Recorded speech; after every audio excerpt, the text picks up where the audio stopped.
Well, yeah, I am going to be reacting to a video about the subject of Christian nationalism by someone who is actually a Christian nationalist. So let's take a listen and see what we can learn.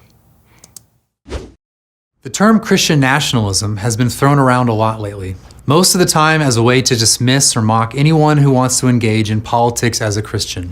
Now, true. I went a long time without even knowing, is there anybody who calls himself a Christian nationalist? Because I just heard it as a label that was being lobbed at any conservative Christian who was pro-life and for biblical marriage and things like that. So for a while, I was like, is this even a real thing, or is this just a term that people have made up? But he's going to go on and, as a Christian nationalist, going to tell us what he thinks. But those of us who look to the broad Christian tradition should seize the term for ourselves. We are indeed Christian nationalists. The nation is not a mere collection of people, but a people united around a set of shared loves. Some of these loves are universal in all nations, such as the love of family and home.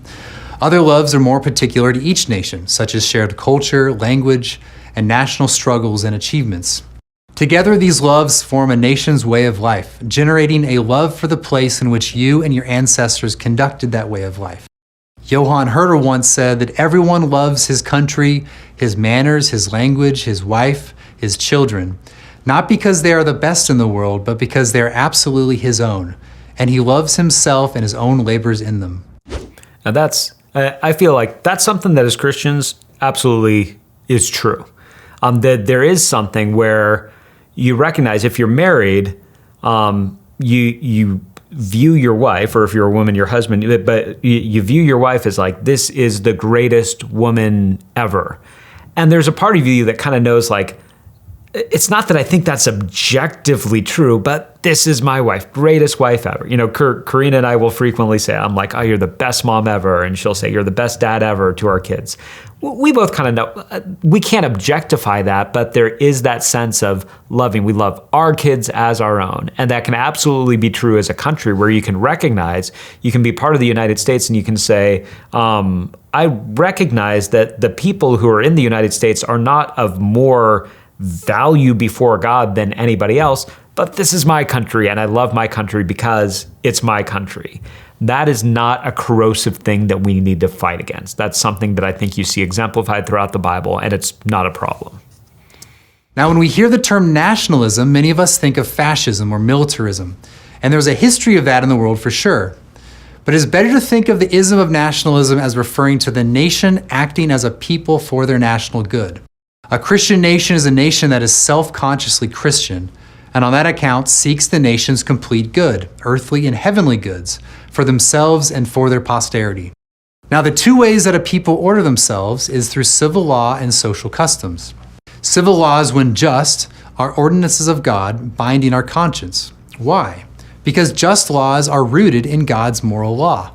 God's law is tailored for our good and happiness. Our highest happiness is found in eternal life. And so civil law ought to order us to the things of eternal life, word and sacrament. Civil law cannot compel belief in the gospel, nor that one worships God in heart, but it can create the best outward conditions for one to conduct undisturbed and focused worship of God. Thus, in addition to ensuring justice in our civil relations, civil authority can regulate the Sabbath day, for example, to remove those daily cares and concerns that distract us from Sunday worship. Now, before going on, a lot of us right now, we automatically will think like, separation of church and state. The nation's laws should not be religious; they should be secular. I think we're seeing this more and more in our culture right now. Like, all laws are moral laws, and all morality comes from something. And just as people are pointing out right now, a lot of kind of progressivism right now and what some people call wokeism is basically a religion, that it has tenets of faith and it has core beliefs that you hold to. So a lot of the different laws that are being advocated by secular progressives are in some ways religious in nature. So I think that we're being naive. We're not being very thoughtful if we just say, no, we'll leave Christianity completely to the church and completely out of the state. we want moral laws. They're gonna come from somewhere, and so it's not as simple as just saying, well, we'll keep out of that realm, and we'll leave the state to its own realm. Though often defined by its abuse, cultural Christianity is vital to Christian nationalism. While civil law is an explicit ordering of society, cultural Christianity operates implicitly by establishing in us a positive, prejudicial regard for the gospel. It cannot bring us to faith, but it makes the truths of the faith plausible to us. Cultural Christianity also contributes to a more orderly, high-trust society, since everyone has a mutual expectation of Christian conduct. Thus, we have an explicit ordering of civil law and an implicit ordering by social custom. Together, these compose the sort of thing Christian nationalism is, what I call a totality of national action. This is a fancy way of saying that all things that a Christian nation would expect of us, both in law and custom, and no matter how mundane, are for the good of the whole. A couple things. When he talks about cultural Christianity, that is another one where it's more complicated than we might think, because some of us might feel like cultural Christianity is definitely good, and some of us might feel like it's a problem, because it is a problem. And the problem that comes up with cultural Christianity is the idea that there's a bunch of people that think that they're Christians that aren't, and that is hard to overcome. My sister and my parents both live in the South, in Georgia, and they will talk about this, how it's like people that really don't have anything to do with Jesus still consider themselves to be Christians. And it's just kind of because of where they grew up, and it's like, well, I'm not Muslim and I'm not an atheist, so I'm a Christian. So that is a problem. That's a big problem with cultural Christianity. There's a benefit, I would say at least one of the benefits that you can see to cultural Christianity is the idea that if somebody has sort of Christianity is maybe the default religion in a place, and if they reach a point where they are saying, I need God in my life, and so their default setting is not to go to a mosque and not to go to a synagogue and not to go to a temple, but to go to a church, and then they encounter the gospel and they come to faith in Jesus, that's good that was the default setting. So I think we can look at it and say we shouldn't be utterly dismissive, even though we're at a point where cultural Christianity is on a low point, especially in places like Southern California.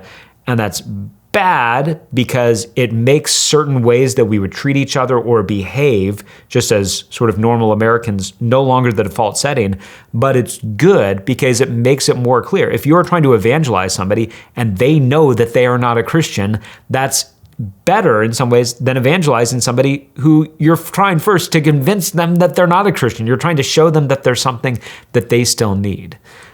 When it comes on the whole, I think one of the things that happens in the discussion with Christian nationalism is I hear a bunch of individual statements and I'm like, agree. Like even when we talk about cultural Christianity, we as Christians, we don't raise our kids secular. We raise our kids in a Christian home where Jesus is worshiped and where he's prized and treasured. And we recognize they'll have to make their own choices, but we don't leave it on neutral. So I think that it's more complicated when we talk about a Christian nation and say, do we want to try to make things work where Christianity kind of is the default setting, and what would be the advantages that we would have from that? I'd say, yeah, there's an argument to be made. Here's the problems. The two bigger problems I would point out is, first of all, to say we're not at a point where we're close to that. If we were just starting the United States, it would be legit for us to say, all right, how overt do we want the laws to be in saying that we're not going to force people to believe, but this is the kind of nation we are, especially since we're a nation built on a document as opposed to an ethnicity. We're not at that point right now, so what it would take to try to get to this point would be a level of coercion that I don't think will be helpful. I think the much better way to say, if that's the vision, if we want to get to a point where basically most people in the United States are saying, we want this. We want the laws that are more in line with Christian laws. We want laws that are even saying, hey, we're all going to close our doors on Sunday because we're going to facilitate people going and worshiping together with their church family. We could say that would be great to get to a point where that was the demand. That was what the American people actually wanted. I think that the way that we would ever get there would be much more grassroots, gospel, sort of mustard seed, the yeast, the things that Jesus talks about that comes from within, rather than us trying to get people into positions of power where they're then exerting that power on making it happen. The second is just, I think that the term Christian nationalism is something none of us should use. This is my opinion. I don't care what the definition is. You could tell me that your definition of Christian nationalism is a Christian who lives in a nation, and I would still be totally disinterested in the title. Maybe in the same way people do this with feminism, where they're like, hey, all I'm saying is with feminism is that a feminist is somebody who thinks that men and women are equal. I'm like, that's great. I believe that men and women are equal. I'm not a feminist. I will never call myself a feminist. You could tell me that the definition of feminist is just you think women are human. I would be like, I think women are human. I'm still not a feminist. I'm not interested in the title because I think it puts a priority where it shouldn't be. And I think the idea of us saying we are going to label ourselves as Christian nationalists puts priorities askew.